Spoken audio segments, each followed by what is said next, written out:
We're going live streaming on a Wednesday night. We're supposed to be live streaming on a Wednesday night. Oh, I hope that's not your theme song. That's my theme song. Terrible. Live streaming on a Wednesday night. That's what we're doing.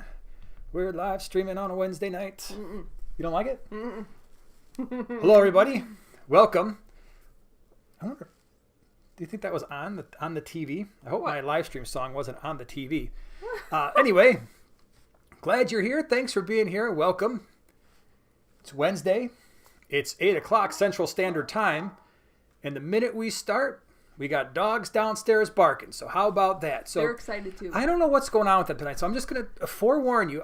I anticipate at least a few times tonight where the dogs are going to start barking. Yeah. Because we didn't let the dogs out. So anyway, thank you so much for being here. We have, I hope, a wonderful show in store for you tonight. Oh, I hope so. Yeah, and we're going to be talking about plants. Yay! Live plants, plastic plants, silk plants. Wow. Other types of plants. Are there other types of plants besides those? Oh, sure. Plastic, silk, you can live? do resin. Okay, let's not just get too crazy just yet. So you hold those thoughts, all right? Myrtle, it's great to see you back. Thank you so much for being here. Glad you're here. Clint, Mary Page, thank you so much for all you do. We've got the Three Musketeers. It's like the triple threat. And by the way, now you can see I mentioned I was chatting in the live chat before the stream that you were messing with the background like 3 minutes before. That was like 3 minutes ago. She's back there trying to fix the background to the best of your ability. I wanted Manzanita back there, but it was not behaving. So go next figure. Week, next week, I hopefully it'll be. All right. It's still like offside. It's just a mess back there. So can we just get to a couple of announcements before we get right into the stuff? Thing number one, you built on your channel, The Smallscape on YouTube, you built a mini pond. That was actually very inexpensive, which is great. And it wound up in the kitchen, which is interesting as well. So if you like ponds, if you like miniature things, if you like mini ponds, check out The Smallscape after this. If you like thrifting. A thrifted pond. Sounds crazy, but true. Friday on Primetime Aquatics, the channel that you are currently watching, I am doing another science series video. So for those of you who kind of like that, like, yeah, I kind of like getting into the science of aquarium keeping and fish keeping, and it made me feel kind of smart, well, there's going to be a video about aquarium science on Friday, and you got your usual wacky video on the Smallscape coming out on Saturday. Heck yeah. Whatever that's going to be, it's usually a surprise to me. I start editing and I'm like, oh, okay, I'll figure this out. Yeah. So that's kind of what's going on. Also, if you want more information about real versus fake plants or just keeping real plants in general, maybe you've never done it before. You're like, boy, I really would like to keep real plants. After watching this live stream, you've convinced me. I have some videos in the description about how to beginner's guide to keeping live aquatic plants and good beginner plants. So those things will be in the description. Also, how to use plants to control algae, which is something we're going to talk about a little bit later. Love it. It's going to be cool. Mm-hmm. Now, shall we start? I've talked long enough. I talked for the first 3 minutes, and I don't know how much value people get out of that. So boom, we're going to get into the stuff. That's why you're here. Okay, number one. Mm-hmm.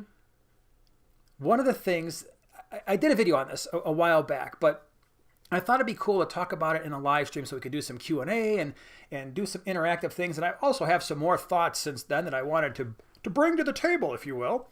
And that is sometimes what I think is just kind of assumed is fake/plastic plants are for the beginner and the real plants are for the more civilized, advanced, sophisticated fish keeper. Yeah. And I worry sometimes that our channel does that, has that sort of feel or something, and I don't want it to be that way because, and I see this all the time, like in the Facebook groups, right? You go to the Facebook aquarium groups, like, yeah, that's a nice tank. What's with the plastic plants? And it's like, what do you mean what's with the plastic plants? That's what they wanted. And so I think the number one thing is when it comes to plants or how you decorate your tank, as long as it is safe for the fish, do what you're comfortable with doing. All right. So before we even get into the details, that is the number one thing. If you want or need to keep fake plants in your aquarium, that doesn't make somebody less of a fish keeper. That doesn't make them less sophisticated. That doesn't make them less knowledgeable about fish keeping in any way, shape, or form. It just means that was what you decided to do at this point in your fish keeping career. And so I just want to make that clear from the start. All right. I've actually had better luck keeping them alive. Fake plants? Yeah, it's almost like 100% success rate. Yeah, until like a couple years down the road, and then they start falling apart. Which, when it comes to why fake plants, why might one want to keep fake plants? One, I think for some people, they just want a tank that's got a little bit of greenery in it, and they just like the way it looks. Right? Yeah. There's nothing wrong with that. And so I'm going to put these plants in here because it's better for that particular setup than maybe just having a castle or a cave or maybe some rocks or some fake wood things or real wood things. Like, I'm going to add some plants. It's going to make it look cooler. And by doing that, you give the fish extra places to hide. They have places to go. And so that can actually be good for the fish. I think the second thing is sometimes you keep fish that, well, let's face it, they're going to eat your plants. And so maybe you're somebody who's like, I really want that greenery look. Like for us, I think the number one example I always use is our severums. I don't know, and I know severums like to eat plants, but I think ours especially love to eat plants. They eat every type of plant we throw in the tank. Yep. And that's like hornwort, extra guppy grass, duckweed. They'll eat everything, anything. We put pieces of anubias in there. They'll eat it all. And so if I want any type of greenery in that tank in our 150, guess what? It's plastic plants or nothing. Now, for some of you, you might be like, okay, you know what? I'd rather just have nothing. That's fine. That's your tank. Totally your decision. Nothing at all wrong with that. But for people who keep things like fish like severums, or maybe you've got, especially like the African cichlids from Lake Malawi, like your peacock cichlids or your mbuna, which are also, they pretty much have eaten every single plant I've ever thrown in their tanks. Maybe you just want a little bit of greenery. And here's a special side tip. Not every tank you do needs to be a complete biotype or biotope where it's like, you know what? I noticed that you did this Malawi tank here, and I also noticed that you have green plants in there that are plastic. How could you? How could you do that? It's like, I did it because I thought it would kind of look cool. And if you think that, it's not hurting the fish in any way, shape, or form. That's what you do, right? So it doesn't always have to be a biotope. The other thing to consider, especially for those of you who are on Facebook and you see a tank, you're like, that's got plastic plants. I don't know how I feel about that. Maybe, just maybe, some people are just getting into the hobby. And it's really all they can do to just keep the fish alive, right? They're still trying to figure out, how many of you remember what it's like to be a brand new fish keeper? And you think, right, when you go to the store, like, I'm going to get the tank. I'm going to get all the things the person at the pet store tells me to buy. And sometimes that's good advice. Sometimes it's lacking. And you get all this stuff. And then the next thing you know, it's like, you know what? I don't know about the nitrogen cycle. Am I feeding the right food? Am I doing this correctly? The last thing that they need right now is to also throw in the whole live plant thing, right? So that is just something to think about, right? You can potentially have a situation where you've got a new fish keeper and maybe, just maybe, they want to deal with the fish and not have to worry about the plants just yet. All right. Next thing, when it comes to the fake plants. Some people, maybe they just had bad luck with real plants in the past. I'm like, you know what? I had real plants for a while and they just weren't living for me. And keep in mind, if you don't keep live plants healthy, guess what happens? They die. And now you've got additional nutrients in the tank, and now maybe you got some algae issues and some plant pieces are all over the ground. Yeah. And it could be a real big problem. It's a bummer. So the moral of the story is when it comes to fake plants, sometimes it's okay. Now, you've used fake plants before. What were the tanks that primarily used the fake plants for? The abomination tank. Remember that? Slimer's tank? The Globetta? The Globetta. I went crazy fake plant shopping. And can I tell you, it was actually kind of fun picking out fake plants because you know exactly what they look like. You can get some crazy ones, different colors and stuff. It was fun for that tank. It was fun for a little while. I was going to say, how long did that, I don't remember that setup lasting a long time, maybe like a month. It was fun for a little while. Yeah. Yeah. But, I mean, I've had to use fake plants in a number of the tanks, right? Yeah, if we want and it. So the 55 gallon Abuna tank, that's the one that's got the Psiloci and the rusty cichlids. Not that one. No, the one below it, the Geophagus tapajos tank. Yeah. We used some fake plants there, not because they were going to eat them, but just because they were digging all the time. They were, whenever they bred, they'd like to dig around the rocks and everything.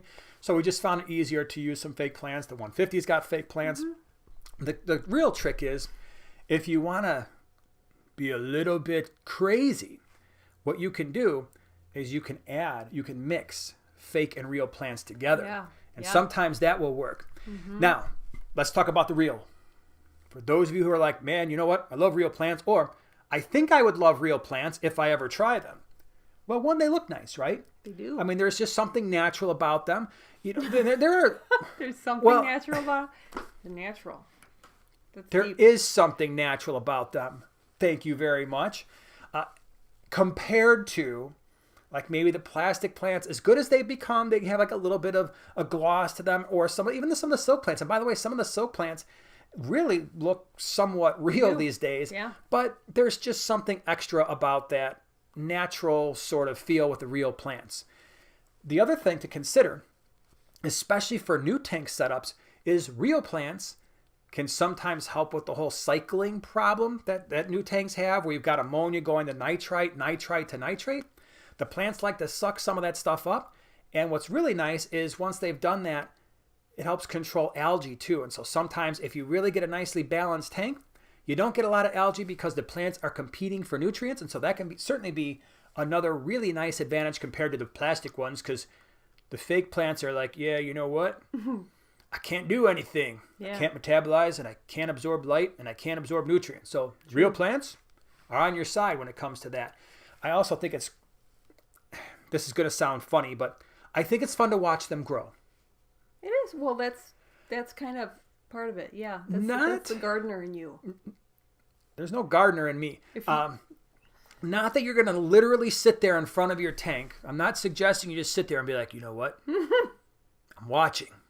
I think that plant just grew a millimeter in the last hour. So you're not necessarily doing that, but it is kind of cool when you take a picture of your tank and then all of a sudden you come back, like, I don't know, a month later, and you're like, holy cow, you know what? Some of these faster growing plants are really starting to grow, like the hornwort or the guppy grass or jungle val or crypts. Like, wow, these are really filling in. So that can be exciting. It just adds a level of dynamics to a tank. Yeah, I think it's pretty cool. Yeah. And then I think it's fun to watch the fish interact with the live plants. And so sometimes you'll see them hiding, or there's just something about it where I think fish tend to interact with live plants a little bit more than the fake plants. And maybe it's just me just kind of seeing that as a thing, but maybe they just know they're real. Yep. And the other thing too, maybe you want a challenge. Maybe you're somebody who's like, you know what? I am past the new fish keeping stage where I understand the nitrogen cycle and I understand how to set up a tank and have all my fish survive and have very few problems. I understand the quarantine process and I want a new challenge. And that new challenge might come in the form of, I'm going to do this. I'm going to step out of my comfort zone and add some plants. I have something to add. Okay, please do. Or maybe you are a gardener and you say, if I'm gonna garden on the land, I'm gonna garden underwater too. It's equally as satisfying. You can garden under the water on land. Garden everywhere. You can garden by land under the water. You got it. You're a land under the water gardening. That's pretty cool. And I think, of course, one of the really cool things, it can be stressful at first, but once you get that balanced tank, that's pretty awesome too. Good stuff, yeah. Once you learn, like, okay, I've got these plants and I have to leave the lights on for this amount of time, and here's the amount of nutrients that are going into the tank every week, and here's my water changes.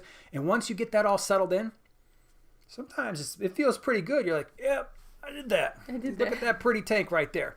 And you get that really natural feel, and it can be awesome. So again, the bottom line is simply this. If you like the way your tank looks, whether it's real plants, fake plants, plastic, silk, whatever it is, enjoy it. Because it's your tank. It's not the internet's tank. It's not my tank. It's not whoever gave, it's not some, tank. yes, whoever gave internet advice on Facebook, like, oh, you know what, you should do this. Like, well, you know what, when I come home and I look at my tank, I enjoy it. And that's what's important. As long as it's up, it's not damaging the fish, that's what's important. I will say, though, that there is a downside to plastic plants, like a legitimate one. One, they tend to be more expensive than real plants, believe it or not. I mean, for a similarly sized plant, they're usually more expensive and they don't propagate. No. So the cool thing about plants is once you get real plants like Crips or Anubias or pretty much any real plant, once they start to grow, you're like, oh, wow, man, I've got more plants for other tanks. Where if you just stick with the plastic sack / silk plants, you have to buy more for every tank. So it's kind of cool when you generally only have to buy your plants once and they just do the rest. I think that's pretty cool. And the second thing I like is the fact that the live plants, as long as you are giving them the nutrients they require, you don't have to replace them. Where the plastic plants, I don't know, what would you say we generally get out of, in our fish room, like the plastic plants, before they start looking like, oh, you know what, that's not looking so great anymore. Maybe a couple years, yeah, 2, where 3 it's years. like, and it's not like horrible, but they start to get covered in stuff, whether that's brown algae, and not necessarily in a way that's really bad or anything, but it's like they just start to fade or maybe not look so good, or they start to fall apart, and pretty soon you're finding like little pieces of plastic plant stems all over floating at the top of your tank. I did have a problem years ago. I haven't used silk plants in a very long time.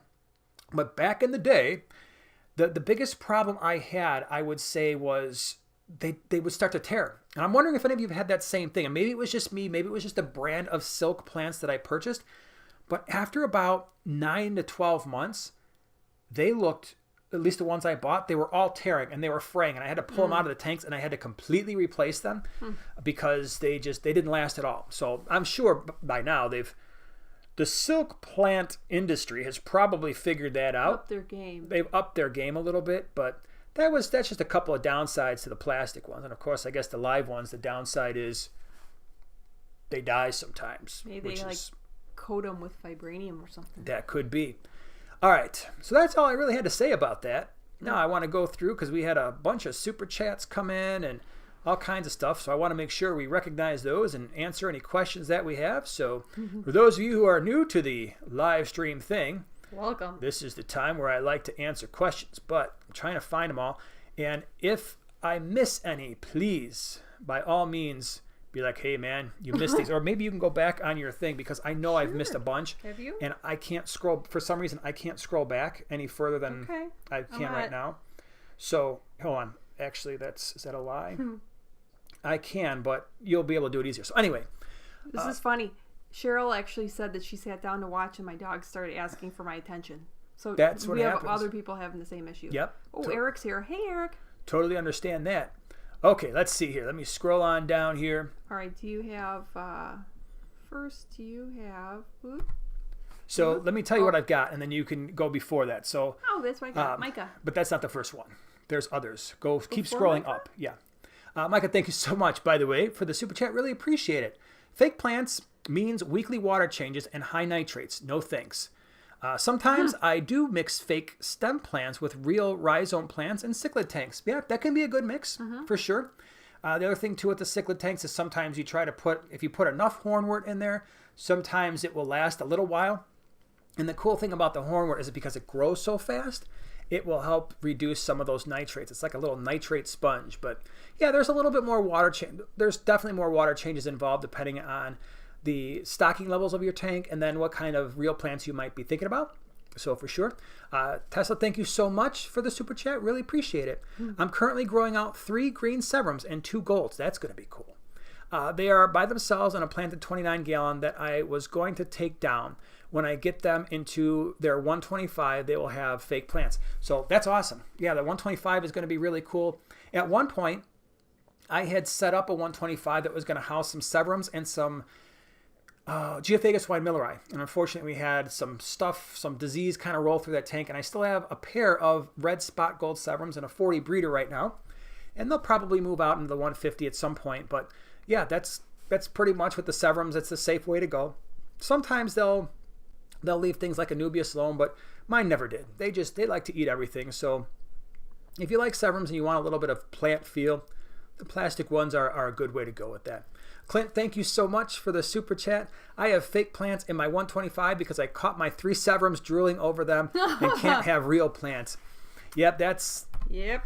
Again, the severums, oh boy, they're like salad-aholics or something. They just love anything green. I throw in my tank. They're like, I'm on it. I'm going to eat that. Ty, thank you so much for the super chat. You guys inspire me to get more tanks. Thanks for everything y'all do. I'm glad we had... Sorry, not sorry. Yeah, I'm glad we had that kind of influence. I'm not sure if that's a good thing or... I mean, it's good for you and it's good for me and it's good for the fish keeping community.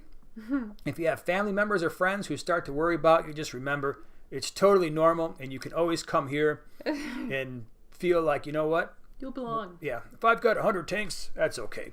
Michael, thank you so much for the super chat. Do you have a plant you struggle with in your hard water? For me, it's Scarlet Temple. However, after it melted, I am starting to see new growth from it.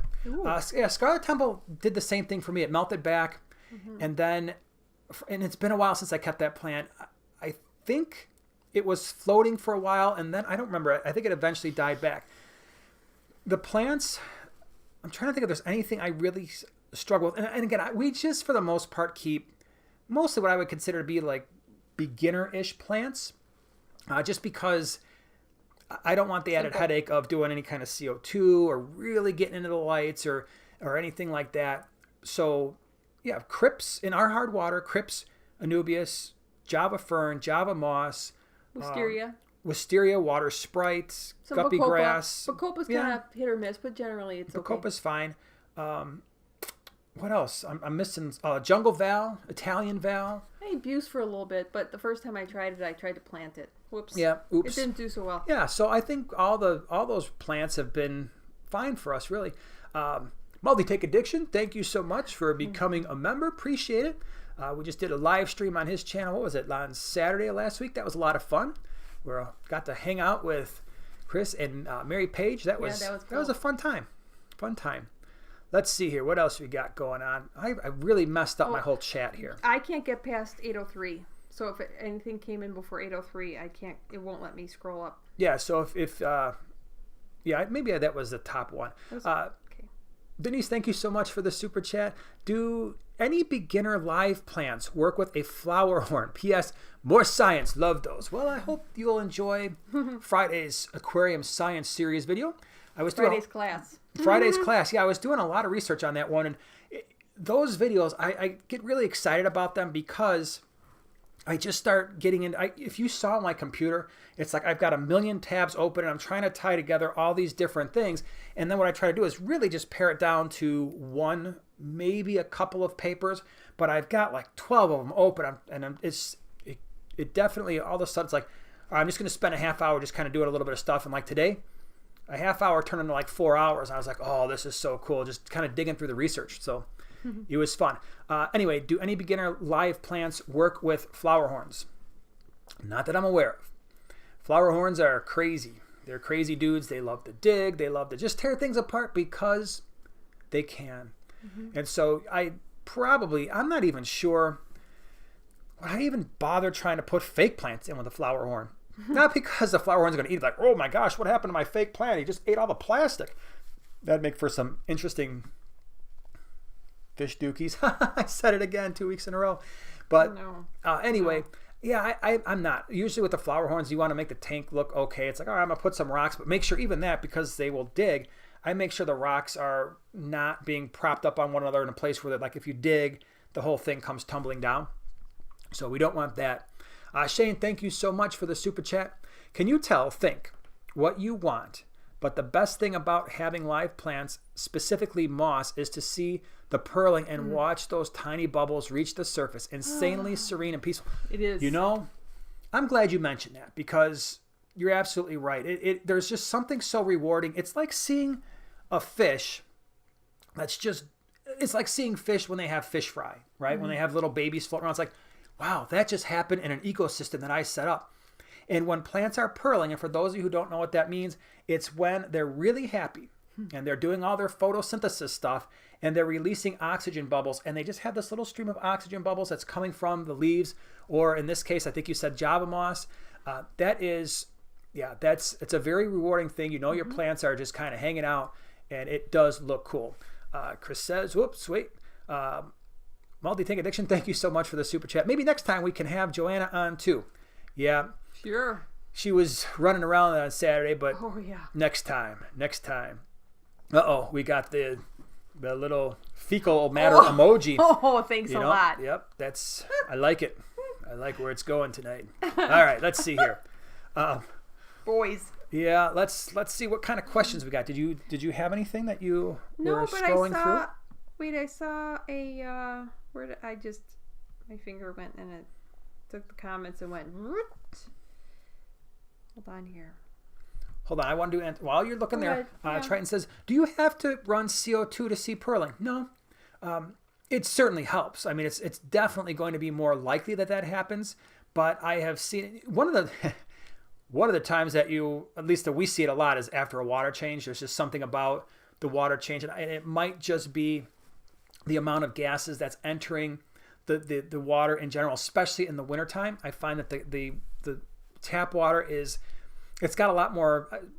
I don't know if it's oxygen going into that tank, but there's a lot more bubbles. It's basically oxygen, but they tend to pearl a lot more there too. So it's kind of like artificial in that sense. But it's CO2 certainly helps. But no, they will sometimes pearl when they're really happy. Marty, thank you so much for the super chat. I agree that a person should create their tanks in a way that makes them happy. Good. Yeah, I would say that's definitely a true story for sure. So do what you want to do with your tank. Keith, thank you so much for the super chat. Comes down to this. Are you a fish keeper who likes the look of plants in your tank, or a plant keeper who likes the look of fish in your tank?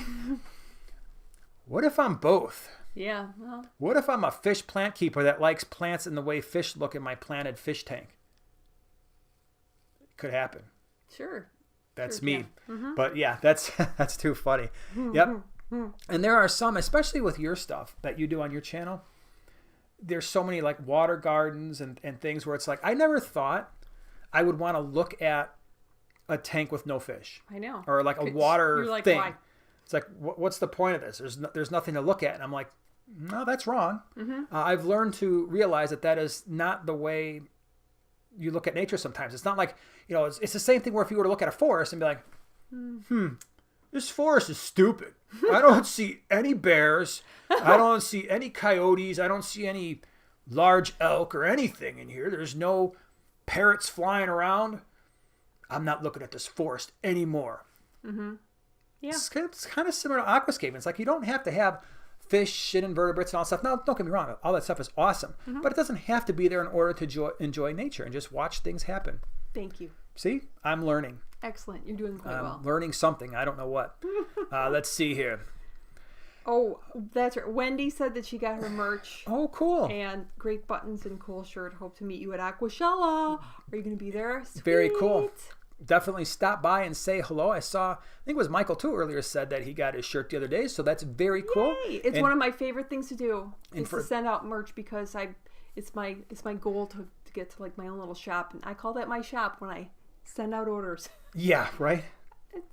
As long as it motivates you, right? It does. And by the way, if you're showing up to Aquashella, represent Primetime Aquatics, stop by. I was going to say stop by the booth, but I'm assuming there's going to be a fish tube booth like there normally is, and yeah. I'll probably spend some of my time there. I'll probably spend some of my time at the Fritz Aquatics booth and wandering around. And if you see me, just stop me and say, "Hey, I'm so and so from the chats or the things that I leave, the comments." I'll have like name tags.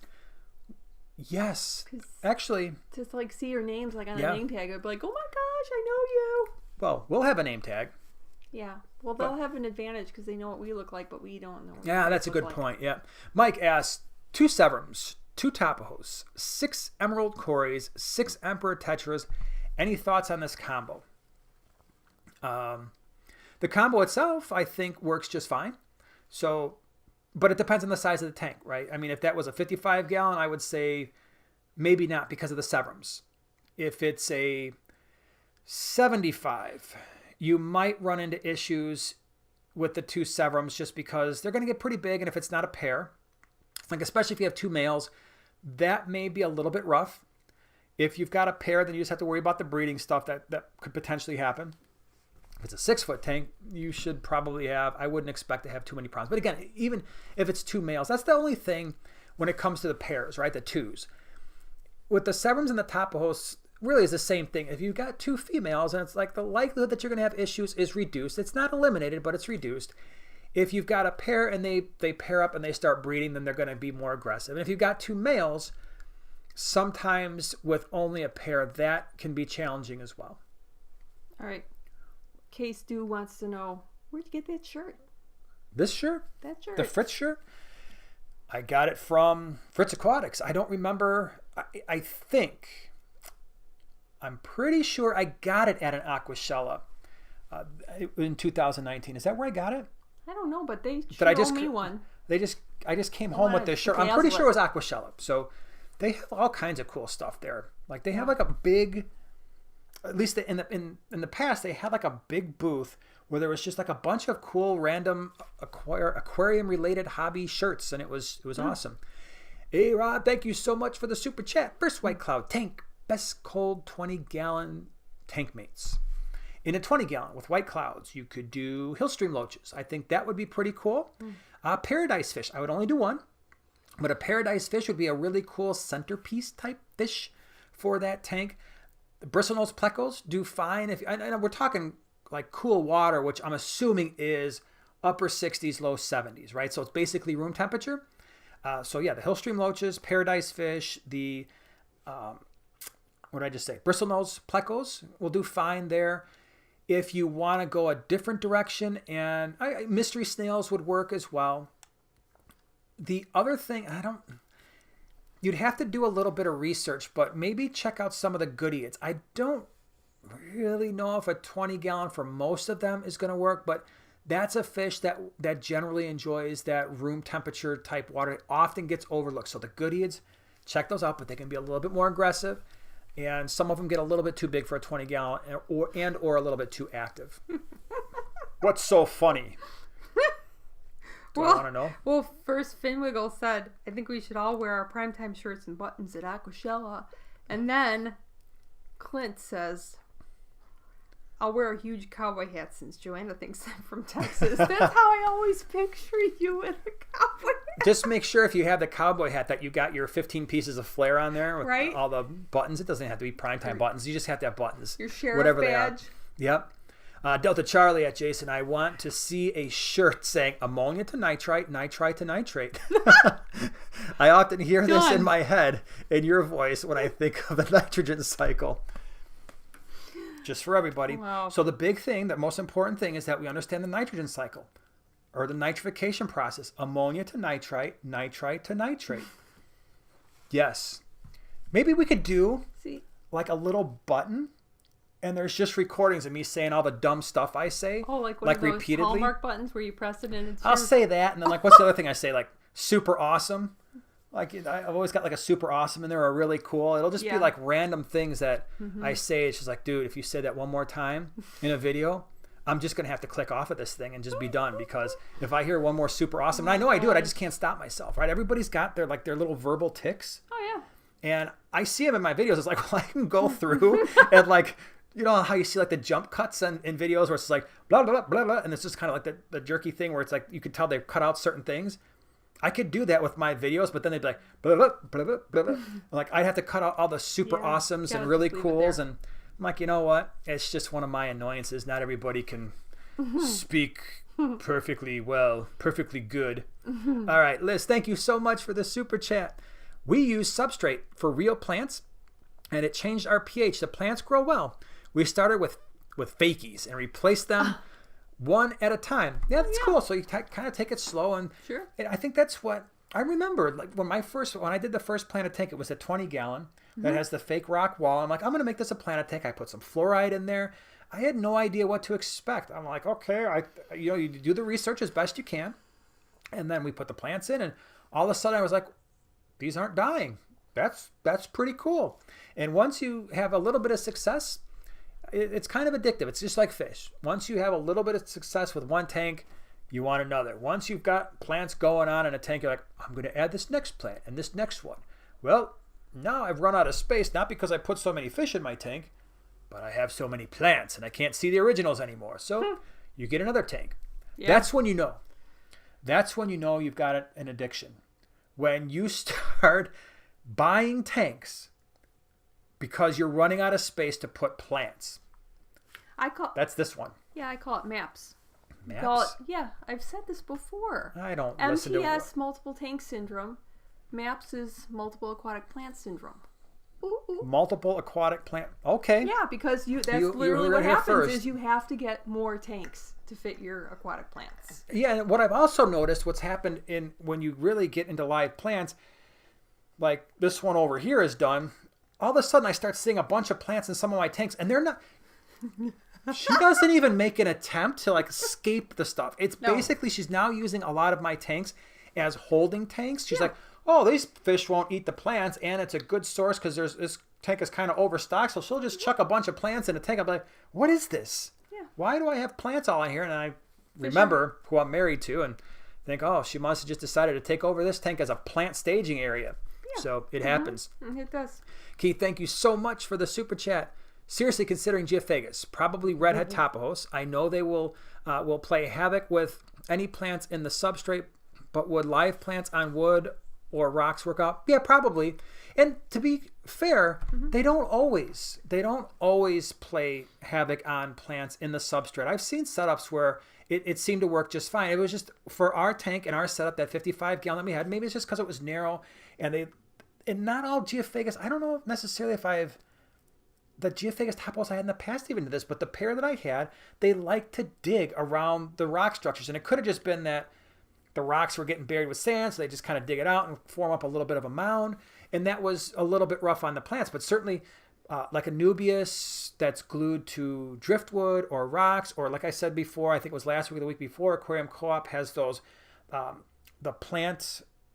I had the name last week, and I always forget the name, but basically it's the Easy Planters. And they're really nice looking. They're kind of like a brown rock looking thing. They might even have gray. And you can put the plants in there, and that will keep them down.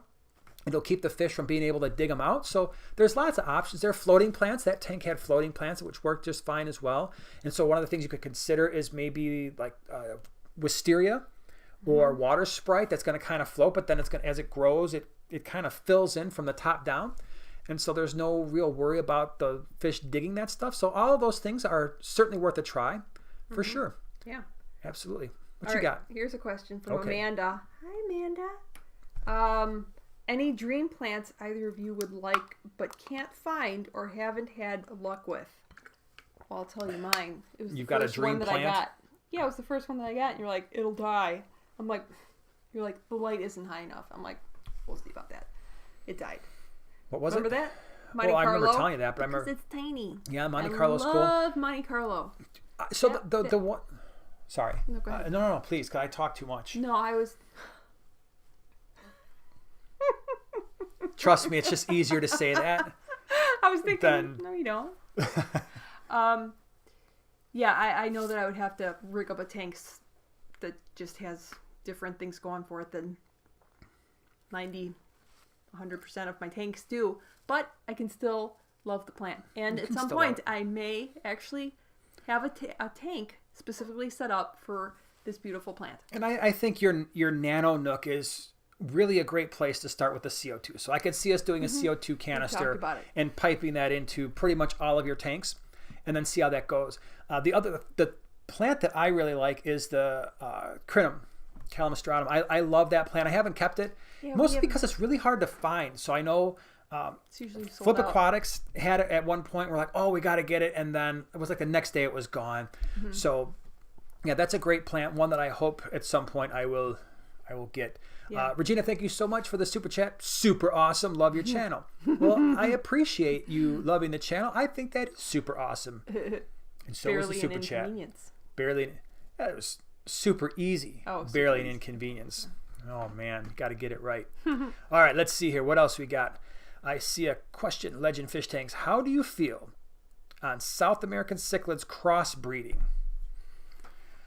South American. So it's not something I try to do. Anytime you introduce hybrids into a tank, what do you do with them, right? Especially with the South American cichlids, especially if they're larger. What happens if you get a couple hundred? And I'm just throwing this out. I just saw something on Facebook, and it was a really interesting. It was actually very interesting. I was interested in seeing what would happen, and I don't remember what the two fish were. Great story, right? It was something like, it might have been like a green terror, and I don't even know what the other fish was, but they were so different. And these fish they had fry, and I'm like, that's probably going to produce some really cool fish. But generally speaking, I'm not a huge fan of hybridization. The only caveat to that, and I recognize that I'm unusual, and people are going to say that maybe it's not responsible for liking these, but I do enjoy some of the peacock hybrids that you get because I've seen some really pretty ones. But outside of that, I generally don't want my fish hybridizing. And so the South Central Americans, once they do, it's like, okay, now what? What do you do with 200 hybrids? So that's the only thing that kind of makes me hesitate with that one. Mm-hmm. All right, let's see here. Multi-tank addiction, thank you so much for the super chat. My next channel, multi-aquatic plant addiction.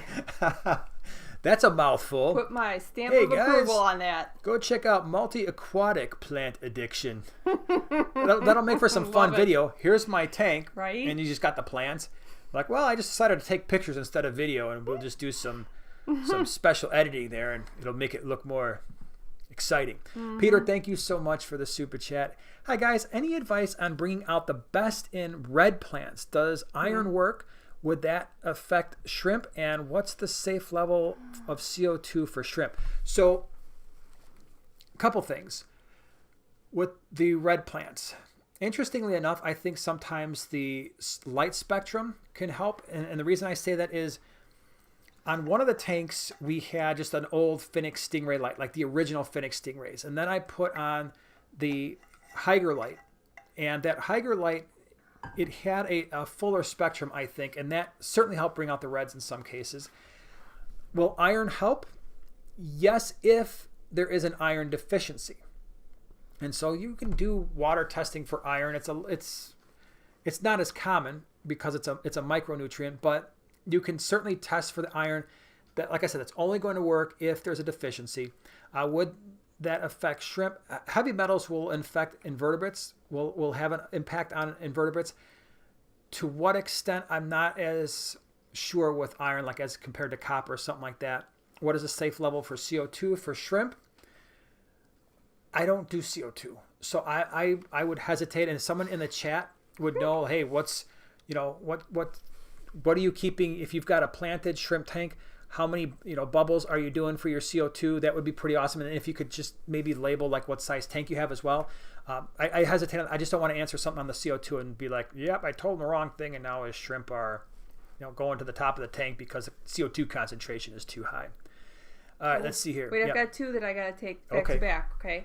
All right, back to back. First, Lonnie, how is the variegated Anubias doing? Well, a lot of people did warn me as soon as I posted, my video on it. It's probably not going to do very well and everything. It's doing great. It looks exactly the same. And I got a bunch, I got two little things of it. So it's like 10 different plants. They're doing great. My little shrimp farmers are tending to it very nicely, very gently. When a couple snails get out of control, they go to a different tank. It's all doing great, and it makes me so happy. It's a slow grower, like any kind of Anubias, but that's great, especially in the wonderfully small world of my world. Okay, thanks for asking. And Dave from Iowa. I think fans of Joanna's channel should be called super scapers. Wow. I love it. Yeah, that's... You usually refer to as small scapers. The small super scapers. Super scapers is pretty cool. Adds a level because it's like superhuman people like scaping in and out of the aquarium just everywhere, just like no boundaries, Just no filled rules. with duckweed all over, duckweed up to your elbows. There's duckweed in your hair. Oh, I mean, Super like scapers. land. If a super and scaper had a sea and- superpower, that's what they would do. They would shoot duckweed out of their hand. And then people would be like, oh, I got duckweed in my eyes. It burns. I wonder, have any of you ever gotten duckweed in your eye? Like, what would that feel like? Oh, I don't know. I usually just have it on my arm. Why don't you run downstairs and put it in your eyes and come back up here and tell us what it's like? Would it be like an eyelash? Because an eyelash is very tiny. I but don't know. It's very painful. It just seems like duckweed would freak out if it got into your eye, and would it turn your eye green? Like, instead of like your eye being all bloodshot if you had red? enough of it, like on certain tanks, and you Yeah. Like, oh, the chlorophyll, it's in my eye. Now Okay, I'm seeing I green. think you've gone off the deep end. There. All right, Finn Wiggles, thank you so much for the sticker, the jumping dude. Or the Oh, there he is. jumping Yay! pear guy. Love it. Thank you. Appreciate it. I Thank wish I you. could get a picture of him like on my computer like all day, Well, so you I could can't. just see him You like all could. day. You could be super fun. chat yourself. Let's see. Alhana, I've avoided duckweed altogether. Somehow, knock on wood. That's probably going to be what does you in. It's kind of like when you tempt fate. It's like those people are like, I haven't been sick in 2 years. I'm totally healthy. I used to brag about my immune system in my late 20s. I had a name for my immune system. I was always like, yeah, my immune system, it won't allow me to get sick. I can do anything. Watch, I'm going to go swim in this raw sewage. I'm swimming in raw sewage and I love it. What movie is that from? But anyway, that really did me in because I was perfectly healthy for a couple years. And then we had these things called kids. And you put a kid in like a daycare situation. Our oldest was in daycare for a little while. And they come home with some kind of a thing and they're fine. And you catch it, and it's like, you know what? Yeah. if I don't go home right now and lay down, there's a very good chance I'm going to die. And then you lay down, and like 45 minutes later, you wake up like, I feel much better now. I wonder what that was all about. And that just keeps happening for the first couple years. Yeah, those So mystery 24 now hours. you've been bragging about duckweed. Like, yep, don't have any duckweed. Never gonna have duckweed. I've got duckweed completely knocked out. And next thing you know, you're like, there's duckweed everywhere. What do I do? Yep. Multi-tank addiction. Thank you so much for the sticker. The freaking out guy. All right. Yeah. Look at him. I've never seen him before. All right. Is that a picture of you? Me? No. Multi-tank addiction. It could be. Freaking out about duckweed, knowing that it's coming. That duckweed is brutal. M&C Aquatics. Would a 36 bow front be big enough for gobies? About 6 of them. Yeah. I mean, it depends on the gobies. Like, I don't think I'd put the purple spot gobies in there, which get like 5 or 6 inches, maybe 7 inches in the males.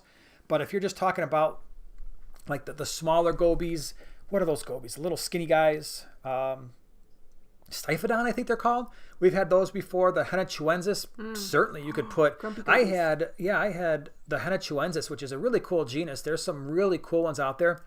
I had like 10 of them in a 10 gallon, and they were 100% fine. I probably had 5 male. I think I actually had 12. I had 12 of them. I think there were like 5 males and maybe 7 females in a 10 gallon for a long time, and they didn't bother each other. And then they put them in a 75 gallon. They were fine. The worst thing that the males would do is they'd kind of like perch up and they'd open their mouth and erect their fins, but not once did they ever even think about attacking each other. So it was more like, check out how big my mouth is and how much I can stick up my dorsal fin. But you can't do that. And then they would just do that for a while and be like, I could too. And then they're like, okay, fine. See you later, man. So yeah, 36 gallon bow front would be really cool. Yeah. Shanda, hey, I'm so glad I made the chat today. My cichlids have destroyed my planted tank. I give up. Well, yeah, been there. it happens. Yeah. So just know that you're in a place where we all understand when you have a planted tank and something unexpected happens, even if it's like, oh, I didn't really realize how bad these cichlids were going to dig them up or chew them apart or tear them apart, or just, it's actually kind of comical at this point where you're like, yeah, I put these plants in there, and it wasn't that they wanted to eat them, they just wanted to tear them out. Yeah. So, and I think the number one fish that likes to do stuff like that is the Oscar that we have in our 125. He's not, well, I guess he'll eat the plants, but even the fake plants, I have noticed, like sometimes, how many times have we redone that 125 where we'll put some new fake plants in there because there's peacock cichlids and the Oscars in there. And I'm like, all right, I'm going to put these in here. And he decided, you know what? I don't like the fact that you put this plant right here in this location. This was the spot where I like to swim. And he'll just yank it out. And then next thing you know, there are pieces of the plastic plants all over the tank. And I'm like, thanks, man. Thanks, Chaz. I just spent $100 on plants for your tank to make it look nice, to give you the type of home I think you deserve. And now look what he does. He's like, now I've got the type of home that I want. And that's all of these plastic plants floating at the top. That's what I prefer. And then you've just got the weighted part of the plastic plant just kind of sitting there with little pieces sticking out of it. As a reminder that that was where all your money went. I could have just taken the $100, chucked it in the tank, watched him shred it, get sucked up by the filter, and probably actually would have been more satisfying. Yeah. So at least I wouldn't have had to have gone to the store. So blue Stiphodon, those are cool. Definitely in a 36-gallon bow front. Totally doable. In fact, I had a group of those in a 10-gallon, and I think we moved those to the 20 long with the guppies. What you got? Joe Williams brought up, yes, this is a good point. eBay is great for those plants no one has in stock. And that's usually, I'm the eBay buyer in the family. He's like Amazon. So eBay is like my jam. And yes, there are a number of sellers that seem to be very well stocked on a lot of these plants. eBay is good. So is Aquabid. That could be a good place to go as well. So to get some of the unusual stuff. Amanda said, do you adjust? This is a good question, actually. Do you adjust your lighting schedule when you're away? The answer is no. Just because so many of our tanks are planted. We definitely adjust our feeding schedule. So if we're gone for a week, let's say, I'll generally have somebody here who feeds every other day, just once a day. So our fish are actually used to eating twice a day, once in the morning, once at night, smaller meals. It definitely helps keep down aggression amongst our cichlids. I think that's one of the reasons why we don't have a lot of problems. I also think it's one of the reasons why a lot of our fish do such a good job breeding for us. But when it comes to the lighting schedule, it's extremely consistent. And so that means our lights are on for 2.5 hours in the morning and then another 6.5 hours at night. And so that's how we've done it pretty much since the beginning. And it works out remarkably well, considering we have different types of plants in different tanks. So it doesn't matter if the tank is planted or not. We just have a few timers, and it's kind of cool because when you're down there, it's like, well, it must be 4 o'clock in the afternoon because it's like, and then you see like a couple seconds later, like all the lights are coming on. I feel like I'm in the middle of, what was that? Hal, what are you doing, Hal? Or like, wasn't that the computer? Space Odyssey or whatever that was? 2001. That's 2001. 2000, whatever. That's kind of like what's going on with the fish room. It's like, fish room, what are you doing, fish room? It's like, I'm coming to life. So I don't adjust it. All right, let's see. What do you got?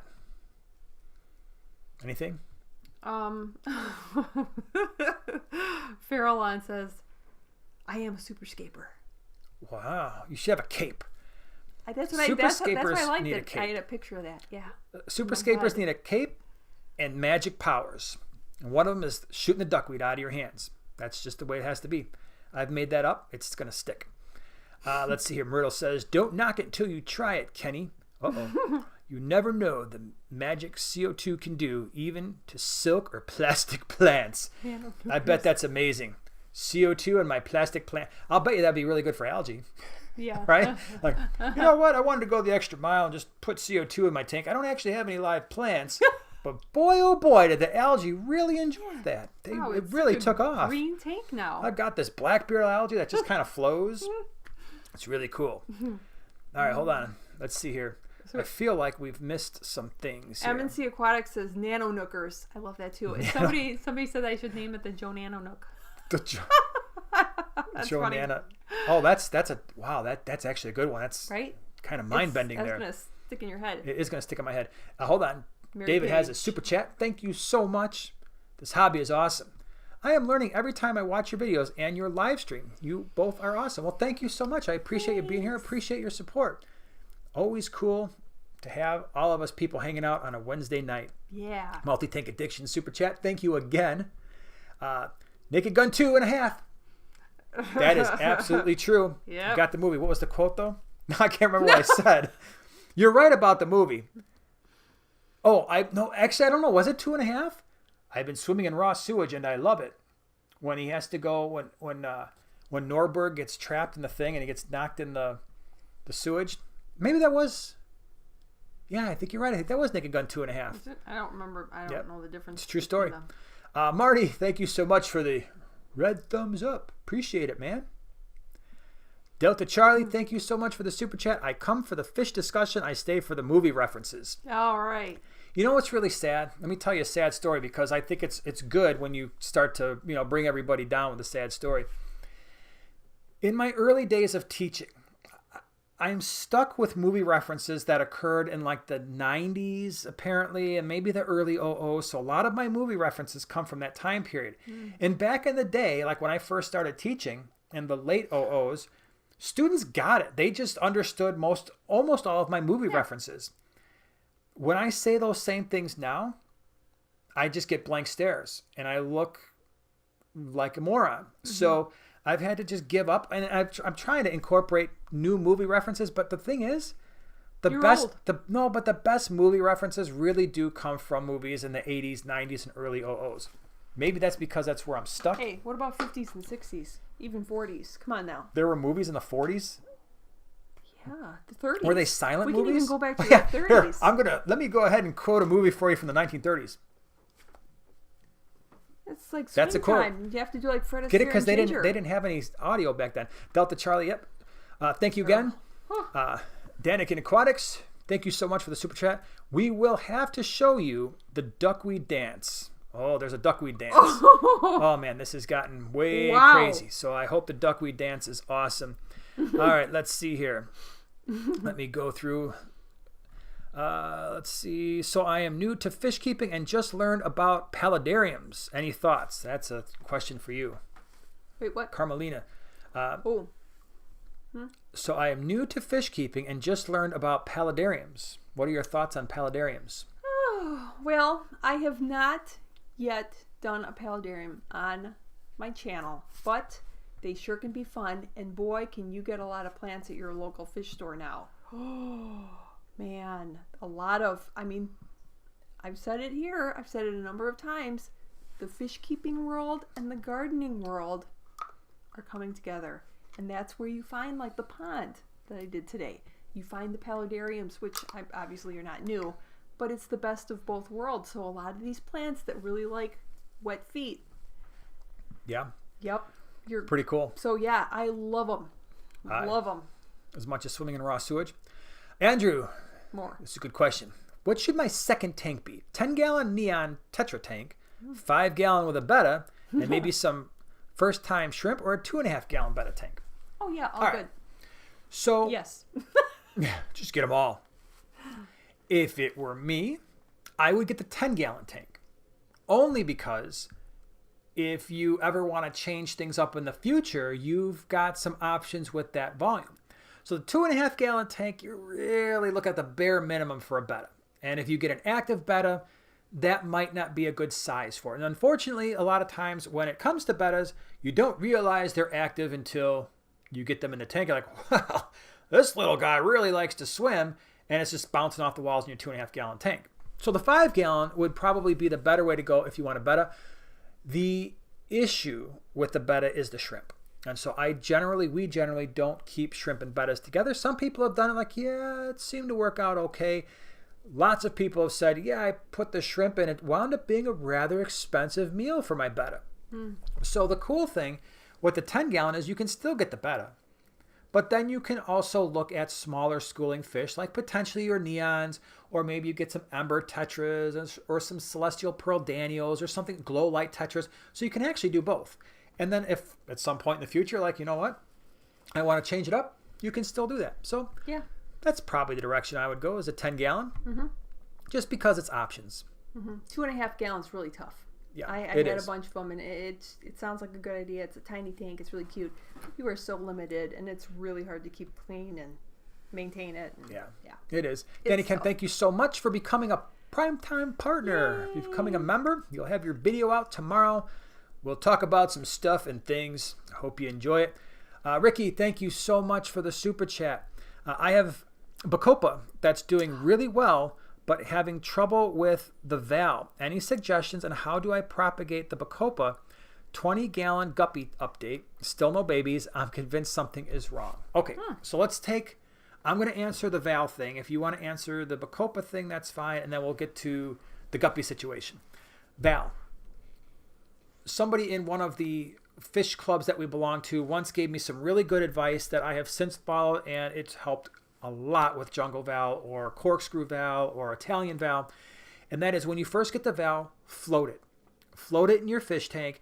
Let it start to send out the runners at the surface of the tank. And once you start to see it sending out the runners, that means it's acclimated to your water. I think that what's happening there is the val is having an easier time, one, with the light, and two, with the gas exchange in the water. Now, if the water parameters are just way off, then it might not matter. But when we float our val, we get really good growth. And then once the runners go in, we just kind of push the runners down. And that has worked out very well for us. The guppy tank, still no babies. So there could be some things happening there. Thing number one is if they're still a little bit young, that could be an issue. Two, if they're at adult size and you're starting to see the females with the really round bellies, chances are they could be having the babies and just eating them. And so floating plants can really help. So definitely hornwort and guppy grass can be very good friends when you're trying to breed guppies. The other thing when it comes to guppies is with the live bears, I definitely try to feed them two smaller meals a day just to keep their bellies full, because if they're full and they're happy, they're probably not going to chase the fry around as much. They just don't want to waste the energy, because it's like, I mean, it's like, oh, I just had, pick your favorite food. I don't know, a pizza, a burger, a beef, a large chicken salad, whatever it is you like. Right after you've eaten that, you're not going to be trying to drive to the next restaurant and be like, yep, I heard that restaurant's really good. It's got even better food. Let's go there too. It's like, well, I just ate. So all of those things might be helpful for your guppies. Now, the Bacopa. Let's see here. What was the, any suggestions on how do I propagate Bacopa? Have you propagated it before? Because I have not. Not a whole lot. We usually leave it floating for quite some time. I know you can cut it. Yeah. Do it that way. Yeah. So if you have some, planted already, trim it and snip. And but we like to just kind of like your jungle valley. Yeah, and that's another one. Yeah, that you like to float. Yeah, for sure. So definitely. Mm-hmm. So hopefully we answered your questions to your satisfaction. Let's see here. M&C Aquatics. Any recommendations on where to get a 33 long, rather hard to find in my area, or a 50-gallon lowboy? The easiest thing to do with both of those tanks is if you have a local fish store somewhere within driving distance, chances are they can get both. Yeah, it's going to be more expensive. There's just no way of getting around that because they're just not very common tanks. We're lucky in that we have some rather large local-ish type fish stores that just seem to always have both of those in stock. They're expensive. I mean, a 33 long in our area, just the tank, for us, we're looking at like $100. Where a 55-gallon kit you can get for like $125, which is why sometimes people go that direction. But if you really want the 33 longs, I would go to a local fish store and be like, I mean, they've got accounts with Aquarium or Topfin, or whoever they're going to, buy it from. And same thing with the 50-gallon lowboy. The 50-gallon lowboy is made by ZooMed. Most local fish stores should have an account rep for ZooMed because they don't just sell fish tanks. They sell a lot of the reptile enclosures. They sell food. They sell other types of equipment. So they should have a ZooMed rep, even if they don't talk to them often. Be like, hey, I need to order a 50-gallon lowboy. That should not be a big deal. But again, if you're special ordering that fish tank around here, just a normal price, again, is around $120 to $130. We're lucky because sometimes they're on sale, which is how we got ours. But that's the best way to do it, because I got my 33 longs when Aquatic Experience was in Chicago.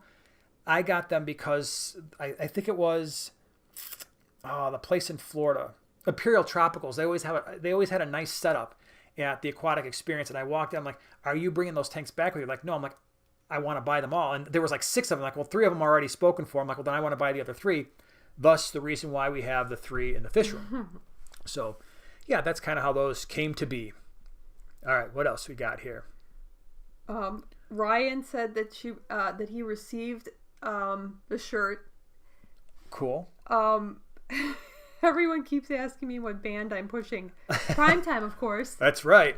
We'll start singing songs. God. Duckweed, we love it so much. Duckweed. I don't love it so much. Yeah, we all love it. Ricky said, I have so much hornwort and guppy grass in the tank that I can't see the back of the tank. It's literally a jungle in there. That's good. So Yep.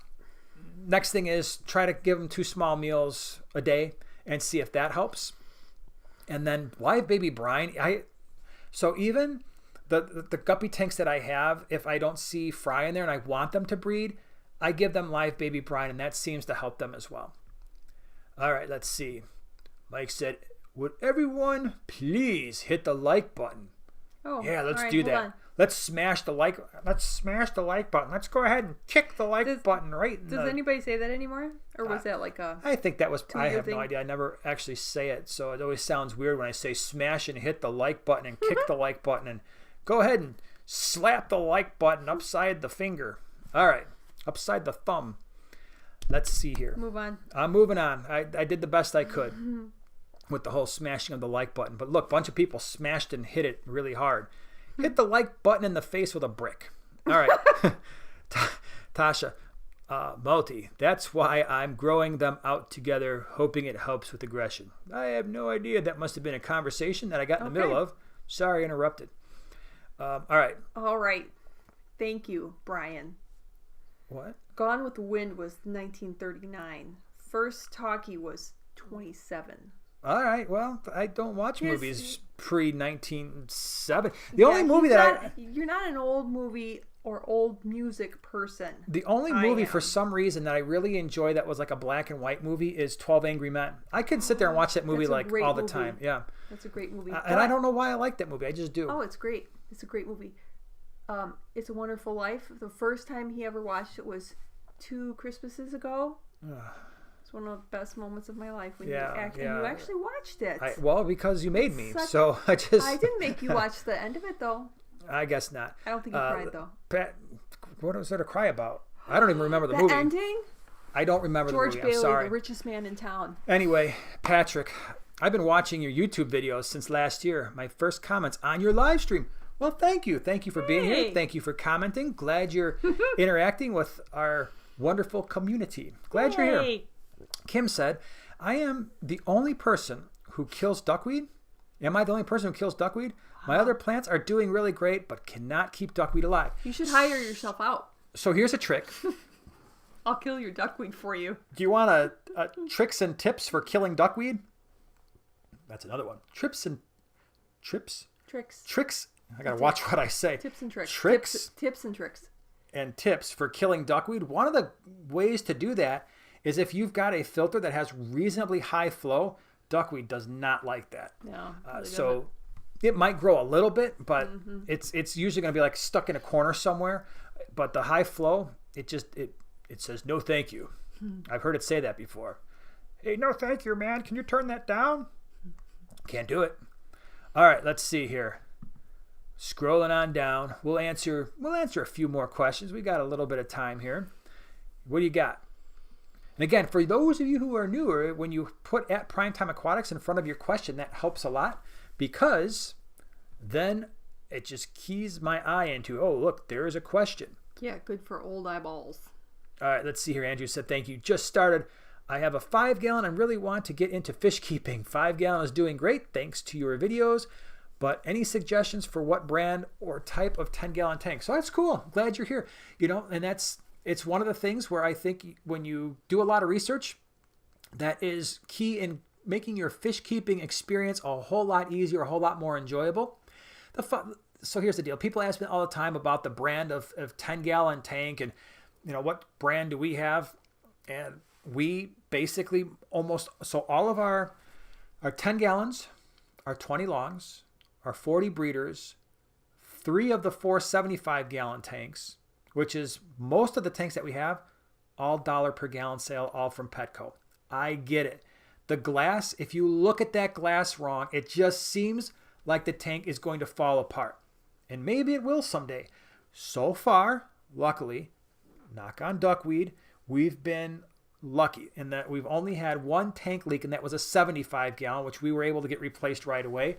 So when it comes to the brands, yes, there are high quality tanks out there with thicker glass. And maybe when you look at the silicone job, you're like, was that who actually, were they even watching what they were doing? Like at some of those dollar per gallon tanks. I mean, maybe some of you can relate. You're looking at the silicone job and like, there is no way somebody was actually paying attention to what they were doing, because the silicone's just like, yep, should hold just fine.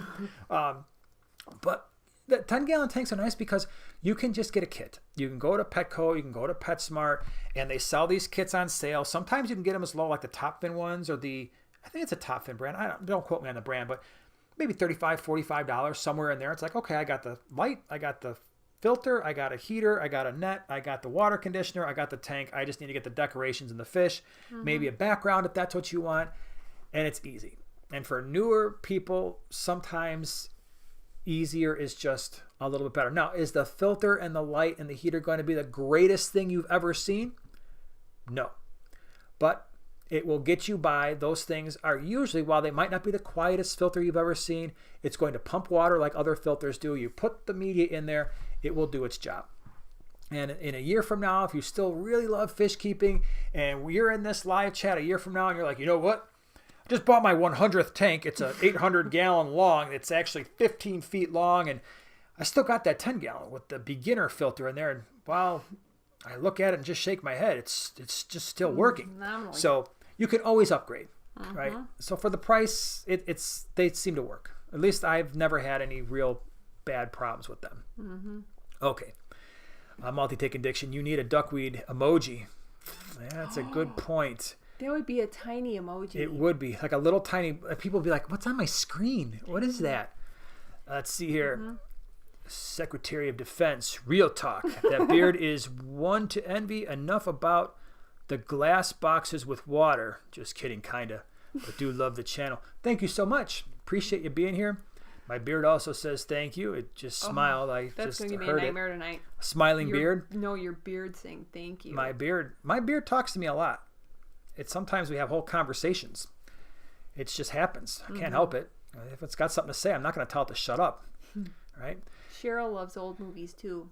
That's good. You guys can start the Small Scaping Old Movie Club. Super Scapers Old Movie Super Scapers Old Movie Club. With I love plants. it. All right, James said, added a title 110 and struggling with my floating plants, ways to work around that skimmer or take plants out. I really like the CChem titles. I've made no bones about that. I'm not sponsored by a CChem title or CK or any of the company that has anything to do with that filter. The problem I have with that filter is the skimmer. I think that skimmer in all of their line causes more problems than what it's worth. I think the skimmer itself is unnecessary. I just don't think in a freshwater aquarium that a lot of people have a problem with surface oil or detritus building up in the surface or any reason why that skimmer needs to be there. So ways to get around that. People have done stuff where they put sponge in front of the intake, whether that is epoxy or you use some kind of a zip tie. The problem with that is then you still have to you have to deal with that sponge. So that's one thing you can do, but I do agree with you that is the one downside is, and especially if you get like small snails in there or you get duckweed or plant leaves in there. I find that happens with our 50-gallon lowboy, the Molly tank, because I've got that CChem Title 35. Love the filter. Absolutely love it. It is still one of my top 2 favorite filters, even with that issue. So I want to be clear. It is if not number 1, it's the top 2. But yeah, you either have to take them out or you just have to constantly clean it or put maybe like a black sponge in front of it and figure out a way to fix it that isn't going to be permanent, because you're still going to want to get in there and maintenance the sponge. I'm sorry. Pardon me. You want to scroll down? You got a super chat from. You missed that one. I probably did. Denise, thank you so much for the super chat. Thank you. Any good beginner plants in a 36-gallon with sand? Do you have special plant light? So the 36-gallon is probably your Bowfront. Good plants. Pretty much any beginner plant, right? That's a double question. Plant? Yes, any plant. So, all right. So that means Anubias, Jungle Val, Crips, water wisteria, water sprite, so all the beginner stuff. Basically, when you walk into a PetSmart or a Petco, or you go into your local fish store and like, hey, what are the Java fern, Java moss, the lights? Do you have to have a special plant light? I do have some preferences, and I've done a video about plant lights, and basically I tried to break up that video based on price point. So if you wanted to go really inexpensive, the Beamswork lights will definitely give you the light you need in a 36-gallon bow front. So Beamswork are kind of the lights that are a little bit cheaper. If you wanted to step up from there, then you start getting into, I don't even know if they cost that much more. Again, I'm not sponsored by any light companies or anything like that, but the Haiger lights, I went out and bought one. It was a Haiger full spectrum light. I bought one, and then I've since bought 3 more because I just really love the spectrum and the color that it produces. So the Haiger, Hygger, that's a nice light for, again, a lower price point. The Phoenix Stingray 2 is a little bit more expensive, but that's a good light as well. And then from there, and I don't necessarily think you need to go there, especially with beginner plants, but if you ever get really advanced and now you're starting to look at, the Fluval 3.0s, because they're fully programmable and they've got all these features, but I don't think you need that for beginner plants. And then if you want to go really crazy someday, you start getting into the Kessel lights like we have in our 75 gallon. You get this really crazy shimmer, and it costs like 10 times more than the tank, but they're really sweet. So my suggestion would be Anubias, Crips, Jungle Val, Water Sprite, Water Wisteria, Java Fern, Java Moss. Bacopa probably works. Buse would work just fine. And get like a nice, a Beamswork full spectrum or a Haiger would probably be more than sufficient to grow all those plants. All right, what you got? Okay. Keep going. There's another super chat from Keith. I know it's thing always sticks. I don't know. Yeah. So am I going? All right, so just tell me. Tell me a story. Anyways, Keith, thank you very much for the super chat. My favorite Jimmy Stewart movie was Harvey. I may be alone on this one. I highly doubt you're all alone on that, because a couple of really fun trivias really fast, because Jimmy Stewart's one of my all-time favorites. He said that that was the most common comment that he would have when he would be walking down the street, is somebody would walk up to him and say, "How's Harvey?" And he would have to answer, "How's Harvey?" About Big Giant Rabbit. I had, for the longest time, a little picture that he had drawn, Jimmy Stewart, just a picture of his little own hand drawing, because he would draw sometimes, of a little Harvey. It was so cute. And here's the really fun trivia for It's a Wonderful Life. The scene where George Bailey is a kid and he's in Mr. Gower's pharmacy, and Mr. Gower just received the news and he's drunk, and he hits him in the ear. Okay, the actor that played Mr. Gower, he actually was drunk, and when he hit him in the ear, he's bleeding, the little boy was actually bleeding because he hit him so hard. Okay. True story. That's a great story. That blew my mind. Thanks for sharing. Moving on. Now we're getting back to fish keeping. James, thank you so much for the super chat. Your review is why I bought one. What did you buy? I'm assuming the Haiger light. I hope you like it. The only downside that I've found so far with that Haiger light is it's got some features, like it's got like you can change the light settings and you can change the intensity, but it also has an automatic timer. So then if you set it to do that, and when it shuts off, it doesn't remember the features that you set or the parameters that you set. For us, it doesn't matter because all of our lights are on timers anyway. I just want the thing to turn on and then turn off. And so I don't play with those features quite as much. But that's the one downside that I've seen of that light. But for me, it really doesn't matter. All right, let's see here. You want a plant question? Here. Do I want a plant question? Yeah, I think you want a plant. All right, go ahead. No. All right. Takari, hey there, guys. I have a 2-foot tank with Java Fern, Christmas Moss, Anubias, and some other plants I don't know the name of. Every time I change my water, my plants have some bubbles on it. Mm-hmm. That's just super fun. That is cool. Makes for great pictures. If you ever try to get a picture, it makes it look like sparkly. Yep, and then it starts to look like it's purling and stuff. So yeah, after water changes, what happens is when you're doing water changes, especially from a tap, it introduces a lot of oxygen bubbles, and the plants are like, hey, that's cool. So it sticks to them, and then some of them start to pearl a little bit like we were talking about earlier, and that can all be really cool stuff. It looks awesome. Let's see here, JFK2. Tidal filters are my number one by a mile. The skimmer can be turned off on the 55 and up. Yeah, you can turn that. That's a good point too, and I neglected to mention that. But there is an adjustment dial there where you can turn that skimmer. I don't know if it goes completely off, but you can turn it way down. So you've got the top which just controls the overall water flow, and that one at the bottom will change the water, whether it's coming from the intake or whether it's coming from the surface skinner. So yeah, you can definitely turn that down so that we're less likely to suck stuff up. That's a good point. Thank you for mentioning that. Sandra says, we received our t-shirts too. Love them. Just in time to escape the new 40-gallon breeder. Thank you. Well, thank you so much Wait, who said for the order, Sandra. Said she got the shirts. Yay. So awesome. Very nice to hear. Dave from Iowa. I got a Higer for my first tank and a Coral Life Seascape for my second. Got a great deal. That's cool. Great deals are always awesome. Yeah. All right. What do we got here? Let's see here. Will sparkling water help my plants grow? Sparkling water. Well, hold on though, because sparkling water has CO2, right? So I'm sure that's why you're asking the question. Are you literally talking about sparkling water? Yeah. Oh, I thought that was like what I was talking about when the water looks like it's No. I think you're talking about bottled sparkling water. Could you water. put bubbly in there? Oh, I bet you the fish would love it. My concern with that is I wonder about the pH of that water. Because when you're packing that much CO2, because sparkling water is the carbonated stuff, right? That's the stuff that you drink that tastes horrible. I love it. And you put like that flower seed stuff in there, which makes it taste like you're drinking a combination of elderberry, dandelions and burnt diapers or something. Belvoir Fruit Farms, elderflower, cordial. It's not alcoholic. It's like a syrup, but it's very low calorie, and you just add it. Oh, it's divine. Seriously, if you ever want to know what dandelions and burnt diapers taste like, drink some of that stuff and you'll get a really good idea. But the issue with that sparkling water, I think, is there's a lot of CO2 in there, and what happens with CO2 when you put it in water is sometimes it will form carbonic acid. And so I don't know what the pH is. That would actually be really interesting. Do you have some sparkling water like here? I have it everywhere. Yeah, I want to test it. So next, if I remember, next live stream next week, I want to test the sparkling water to see what the pH is, because my first thought is it would be a low pH would be acidic, and you might really mess with the pH of your tank, which might make things bad.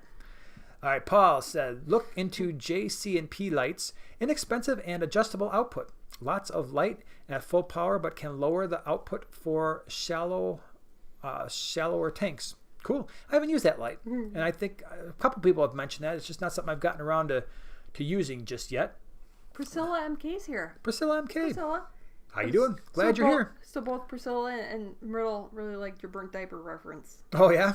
Yeah. Well, trust me, you just don't do it. Stay away. Stay away from whatever combination that is, because not cool. M&C Aquatics. Actually, dandelions taste like spinach. Not the stuff that, I don't know, maybe you're right. Maybe it's kind of like one of those things where all weeds taste like spinach, but whatever trust me, it's not. It's weeds. It's like weed roots. It's not even weeds. Good. No, it's not. All right, let's see here. Halo Fin. Wait, hold on. Where did it go? Halo Fins and Flora. Well-developed palate, Jason. I've not tried burnt diapers yet. It's an acquired taste. It's something that kind of grows on you. Yeah, that brings me Takari, back to thank you for answering my question, but I have an algae issue in a tank, and the bubbles somehow make my fish stone and suddenly go into shock and die. I'm worried. Okay, if you algae issue, and I don't know where you're talking about with the bubbles coming from the plants, because that generally wouldn't matter. That's just oxygen, so that's not going to do anything, and the plants aren't going to produce enough oxygen to cause issues. Where there can be issues is if you're talking about bubbles from water changes, and I don't know, because I don't think I saw maybe like an in between comment. But if there's bubbles coming from your tap water, yes, those micro bubbles can sometimes cause problems with fish and gas exchange. So that can happen. The secret there may be to adjust how fast the water is entering the tank, especially if you're entering it directly from, like, maybe, let's say, like a Python system, and just also play with the amount of how open the valve is, because sometimes if the water is being forced through a small opening, that releases even more gas bubbles into the tank. And so, yeah, those micro bubbles sometimes can mess with fish. So you got to be a little bit careful there. Multi-tank addiction. Poop. Love it. I Clearly, sense a theme for tonight. I do too. Awesome, man. Thank you. What do we got? Arachnophilagral. That is how Master Amano started adding CO2 to his aquariums, carbonated water. What? Interesting. So yeah, I just want to test the pH because I wonder what it does. I don't know if it does anything. It might be fine. If Amano's doing it, it's probably fine. But I'm going to test the pH. And then we're going to go back and be like, man, you were crashing your pH every time. He's like, so what? Look at my tanks. I'm like, yeah, that's a good point. Here. Can I get another one? Hold on. But I have a question I want to answer. Then you can answer the question. It's probably the same one, Amanda's. Yeah. What do your friends and family think of your YouTube channel? Well, channels. Yeah, that's right. You got one now, too. The kids, our 16 and 13-year-old boys, really don't care. They're the ones that wanted me to start this whole thing, 4 years ago. Like, we got the YouTube channel. It's going to be awesome. You're going to be in it? Yeah, we're going to be in it. It's going to be a great thing. And then after, like, I don't know, a month, Luke's like, nah, I don't want to do this anymore. I'll just stand behind the camera. And then after, like, 2 weeks a day, he's like, nah, I don't want to do that anymore. And, they're kids, so you just kind of have to expect that. He's like, see you later. They don't watch our videos. I mean, I'm 100% sure they would never, like, oh, my dad just released the video. So that's out. Friends and family, they're just like, they kind of look at you because they're like, oh, you guys do YouTube stuff? And I always get the same look. Like, oh, what do you do? Oh, we talk about fish. And they're like, there are people who watch videos about fish? Well, like, they just flash to all your tanks and they're just like... Yeah, they do. In fact, they do watch videos about fish. Like, who knew? My dad refers to it as that YouTube thing. And which is really funny, although I haven't really had him watch any of mine. Friends, I never told any of my friends that I have one. I mean, they know you have one. Yeah. But I don't really have any fish keeping friends like here that would even. I have one person at work. She just retired today. She has a betta. But that's really it. So here's a funny story. My aunt, who has been a fish keeper most of her life as well, had some really cool fish things. She had some really great clown loaches. It's funny because when she discovered I had the YouTube channel, she would leave comments. And so if you ever go through a video and you see like a comment where it's just like, love you, and there's this little heart, like X's and O's, that's my aunt. Yeah. Like in some of the earlier videos, I'm like, oh man, she's leaving like then your dad, letters. Yeah. Your dad leaves funny ones. But it's like, it's funny what family members will do because they just think that they're just leaving you like a little personal, especially, if they're maybe not social media, they're just not into it as much. They're kind of like leave you little comments as if they're just talking to you and like no one else is going to see them. Like, oh, love you. We'll see you this weekend. I'm like, okay. All right. Well, thanks for watching. But I do have to say my sister, she's a huge fan, but I could do anything and she'd be a huge fan. Yeah. Yep.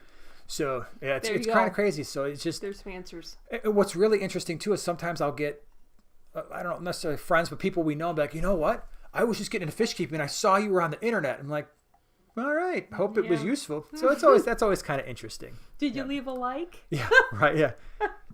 Did you hit the like button upside the head? How hard did you hit it? Let's see here. The whole book of Aqua Design. You'd think getting 100,000 plus subs would impress them more. No. You know what? It doesn't. And so like I've got friends that I have known since grade school, and we still talk frequently and hang out and everything, and they're just like, okay, Mr. YouTube guy. They don't care at all. Like it's good to have people like that because they see me as the same 6th or 7th grader I've always been, and I see them the same way. So I mean, they could be like president of the United States, and I'd still be like, dude, what's wrong with you, man? I'd call them, you just call them, be like, you're an idiot. What did you say that for? Can't believe you had that press conference. Are you a moron? But it's just your friends you remember them the way they are. It's just the way it is. You know what? Thomas says it all. Okay? Yeah. Just say it. They think you're freaks. LOL. Pretty much. Yeah, that's true. Fish nerds. Yeah. Oh no, fin wiggles. Oh my gosh, it's been my aunt the whole time. Yeah. Oh no. That's too funny. Nice. Appreciate it. Now that's going to be like all the comments and all that stuff. Why is now this? On. Yeah. Yep. So have you ever been at the local fish store and been recognized as Primetime Aquatics? That's probably the one place where, because we've got some larger local fish stores, or like when we go up to Milwaukee, they're pretty large. That's actually, as funny as it sounds, it's more common than I would have thought. And it's like this perfect thing where if I'm not at a fish store or like, Aqua Shell or something like that, nobody would know who I am. But a lot of times when I go into fish stores, I would say maybe 50% of the time, somebody like the last time I was at one of the fish stores, there was somebody working there and they kind of looked at me like, I think I know you. Mm-hmm. And I'm like, yeah, maybe. And like, are you Primetime Aquatics? I'm like, yes, as a matter of fact. But the really crazy thing, here's a crazy story. Oh. I was in Wisconsin at a wrestling meet for my younger son. And I'm just sitting there and all of a sudden this guy walks by and he just kind of waves and gives me the nod. I'm like, hello, and then he comes back. He's like, I know you.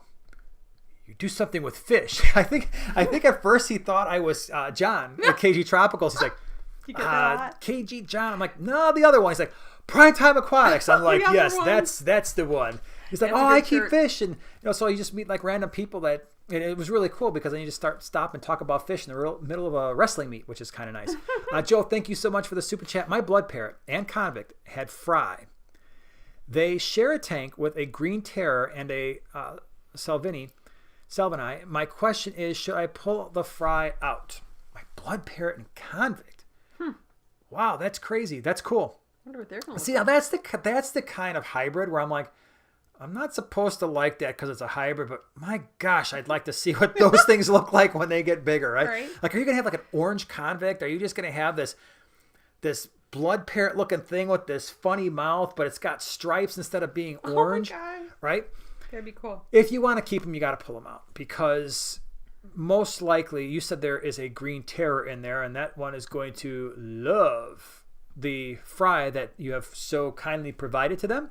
So definitely pull them out if you want to see what they look like later on. But very cool. IHSP's Tank Tribe, thank you so much for the sticker guy. Appreciate it. Marty, thank you for the super chat. I presently use fake plants, but I am thinking of getting a big piece of driftwood with Anubias roots glued to it. Yeah. What kind of glue? Oh, Gorilla Glue Gel. Gorilla Glue Gel. Yeah. Yeah, that's what you use on. Have you ever used any other kind of gel before? I used one other kind. It would not come out. It looked like it was going to work a whole lot better. I threw it right out. Yeah. So okay. I've got like. You know what? Like 10 of them. Waiting in the wings. If you've never tried it before, and I think I did once because I did. Because when you started doing, I'm like, oh, this is easy. I'm just going to go ahead and glue. I glued a bunch of Anubias to that big piece of driftwood and stuck it in the 125, and you yelled at me for it because like, this looks stupid. I'm like, but I wanted to glue some stuff. Yeah, it's really easy. Mm-hmm. Just glue it. Yeah. It works better when you glue it outside of the tank before it's all underwater. And if you're afraid, just get yourself a big jar. Fill it with water, chlorinate it, put some Anubias in there, and you've got yourself a planted tank. Warm up that way. Yep. Mm-hmm. But yeah, it's very easy, super convenient. Try it out. I think you'll like it. Zach, thank you so much for the super chat, man. Hey guys, I like fake sometimes mixed with low light live plants, especially in my tanks with floater plants like red root, hornwort, duckweed. Yeah, I absolutely agree. That's how we did our 55-gallon when we had the Geophagus topos in the 55, is a lot of fake plants that were coming out of the sand and then the hornwort floating on top. And what was also cool is the hornwort would sometimes get caught up in the fake plastic plants, and it would almost, you couldn't tell the difference. Now it's like, what is going on there? The hornwort kind of maybe just gets blown around a little bit. Yeah. And then it gets attached, and now you've got a symbiosis between fake and real plants. Symbiosis. Today's word, everybody, is symbiosis. When two organisms coexist together. Mm-hmm. Sure. Cheryl says, whenever I go into Aquatics Unlimited, I wear my primetime shirt. I get a few looks. I wonder if they think I never change my clothes. That's okay. When you're wearing the right shirt, you don't need to change your clothes. No. We've specially constructed the Primetime Aquatics wear so that you could wear it every day for weeks on end, and it won't even smell. Cool. Well, it won't smell good after a few weeks. Here's a good one. Farallon says, isn't that what the polar blue blood, that's hard to say, polar blue blood parrot is, a mix with a convict? You know what? That's probably true. Crazy cool. I don't know. I've only seen those a couple times because The last time I saw those, I want to say was when we were up in Wisconsin at one of the fish stores up there. And they're really, I do like them. I know that they're kind of crazy looking things, and sometimes the sophisticated fish keepers are like, oh, you can't like those, but I'm sorry, I do. I tried not to like them. Have you ever done that? Have any of you ever tried not to like something because the internet or the fish keeping police tell you that you're not supposed to like it? And you're like, but I secretly do like it. And you're fighting the urge. You're like, I'm going to force myself to not like this thing. Maybe I just don't understand enough yet, and I'm not quite the fish keeper I should be, but I'm going to not like this thing because everybody says it's not a good thing. And the next thing you know, you're like, I can't help it. I just like it. Now I like it even more than I tried not to not like it. Yep. All right, let's do one more question here, because I just realized I got to go pick up Luke at his job, and it's going to take me a half hour to get there, and he gets off in 25 minutes. So someone's going to be a little bit late. Night Rider says at prime time, when are you guys going to do a species profile on black ruby barbs? Not enough info out there. Wow. Whenever I get them. So generally, when it comes to species profiles, that is not something I rush into doing because I need to have lots of time with the fish. The last thing I want to do is bring in a fish, have it for, I don't know, a week or a month just for the sake of doing a species profile and not really being able to offer a true experience, a long-term experience, because what good is that? At that point, what I would be doing is saying, okay, I've got this fish. I'm going to show it to you. I read a bunch of stuff on the internet, and now I'm just going to regurgitate what I've read, whether it's right or wrong. I really don't know from personal experience, and then I throw the thing out there and hope that it's right. So my preference is to do species profiles on fish that I have experience with. Now, I might bring in a fish that I've only had for a week, and then you might see a species profile. If I've done that, that's because I've kept that fish in the past and feel comfortable being able to talk about it. So that's kind of how I do the species profiles. I just want to make sure that I am doing stuff from personal experience and not just reading stuff and then just saying what I've read. So anyway, thank you so much for being here. I really appreciate all the super chats. Like I said, that money goes right back into the fish room, to do the species profiles and to do all the equipment reviews and stuff that we do. So thank you for that. Thank you to our moderators for being as awesome as you are. I know this is a lot of work, keeping up with these things and managing that stuff. So really appreciate that. All of the people that were here, that were hanging out with us this fine evening. Yay. Again, Friday. If you like the science series, I hope you'll like Friday's video and check out the small scape and see what she did with that pond, because that pond is awesome. It's a little mini pond sitting on the kitchen table. So thank you again. You'll be back next Wednesday at 8 p.m. Central Standard Time, and we'll see you then. Have a great rest of the week. Bye, guys.